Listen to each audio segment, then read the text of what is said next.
दोस्तों, मैं आपको बता रहा हूँ, कभी मत करना ये 5 गलतियाँ, नहीं तो आप पर भूत प्रेत बुरी आत्माएं चिपक सकती हैं।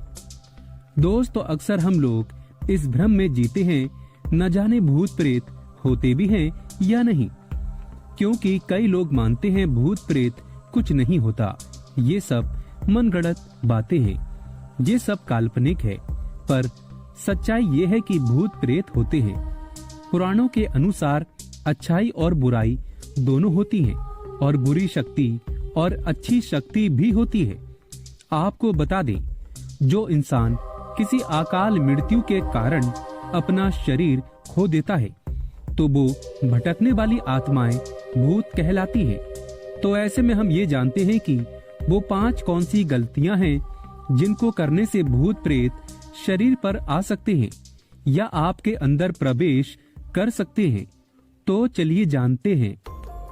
दोस्तों, नंबर 1, कभी भी किसी पेड़ के नीचे पेशाब मत करना।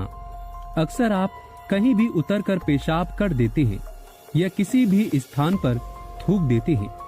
ऐसे में जमीन पर व पत्थर पर पेशाब करते हैं तो थोड़ा संभल जाइए।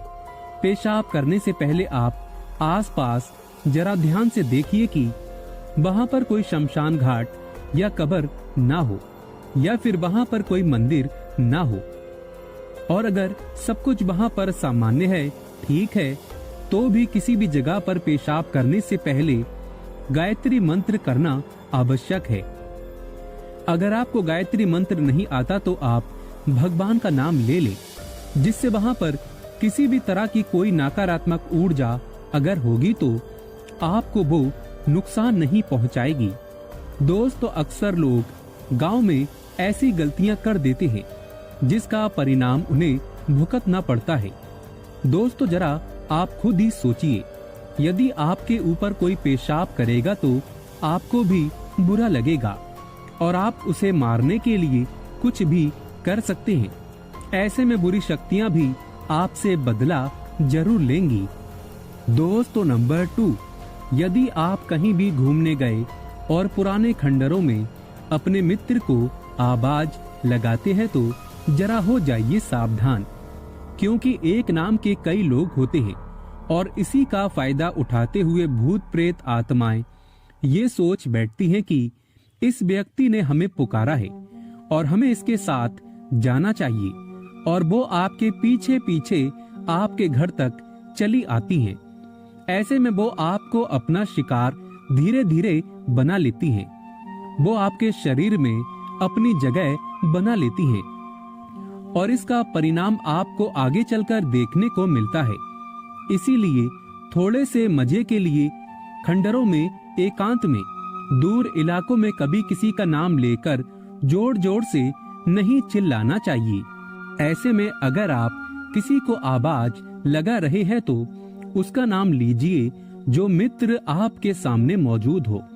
बिन वजह खंडरों, बिल्डिंगों में आवाज नहीं लगानी चाहिए, क्योंकि जब किसी व्यक्ति पर भूत आता है तब बाद में उसका खुलासा होता है। भूत कहता है, इसने मुझे पुकारा था तो मैं आ गई या आ गया, और मैं अब इसके शरीर से जाने वाली नहीं हूँ। इसीलिए विशेषकर इन बातों का आप ध्यान रखें। दोस्तों, नंबर 3, जब आप मीठा खाकर जाते हैं तो आपकी जुबान से मीठी सुगंध उड़ती है और वो सुगंध हवा में उनको संकेत देती है।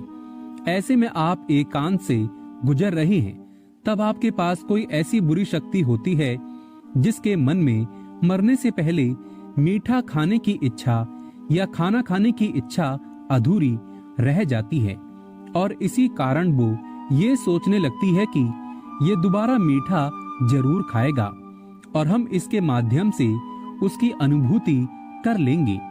इसीलिए कोई भी ऐसी चीज खाकर एकांत दूर इलाकों में नहीं जाना चाहिए। दोस्तों, नंबर 4, ज्यादातर बुरी आत्माएं महिलाओं पर होती हैं हावी। अक्सर महिलाएं रात को बाल खोलकर कई ऐसी जगहों पर जाती हैं, जैसे किसी शादी में, किसी पार्टी में, या रात में बाल खोलकर सुनसान इलाकों से जाती हैं तो बुरी आत्माओं को बाल एक सबसे आसान तरीका लगता है और हो जाती है हावी, क्योंकि बुरी आत्माओं को खुले बाल बहुत पसंद होते हैं। इसीलिए मंदिरों में जब भूत भगाए जाते हैं तो महिलाओं से साफ साफ कह दिया जाता है कि बाल बांधकर मंदिर में प्रवेश करें। ऐसे में रात में आईना भी नहीं देखना चाहिए। भूत प्रेत आप पर हावी हो सकते हैं। साथ ही साथ शमशान घाट या कब्रिस्तान के आसपास परफ्यूम लगाकर नहीं गुजरना चाहिए। भूत प्रेतों को खुशबू बड़ी पसंद है और आकर्षित हो जाते हैं। ऐसे में खासकर रात के समय भूत प्रेतों का जिक्र भी कभी नहीं करना चाहिए। इससे भी बुरी शक्तियां जहां भी होती हैं वो आपके पास चली आती हैं और दोबारा कभी नहीं जाती। दोस्तों, नंबर 5, रात 12 बजे के बाद और रात 3 बजे से पहले पति पत्नी को एकदम सफाचट नग्न होकर शारीरिक संबंध कभी नहीं बनाना चाहिए। इससे बुरी शक्तियां हावी होती हैं और होने वाली संतान पर नकारात्मक ऊर्जाएं अपना शिकार बनाती हैं। ऐसे में ये लोग संतान को कष्ट पहुंचाती हैं और आपकी संतान और आपके खुशहाल जीवन को नष्ट कर सकती हैं। ऐसा शारीरिक संबंध कभी स्थापित मत करना। दोस्तों, अगर आप डर को भगाना चाहते हैं तो बजरंगबली का नाम कमेंट बॉक्स में जरूर लिखें और हनुमान चालीसा का पाठ अवश्य करें। बजरंगबली के लिए एक लाइक तो बनता है। जय श्री राम।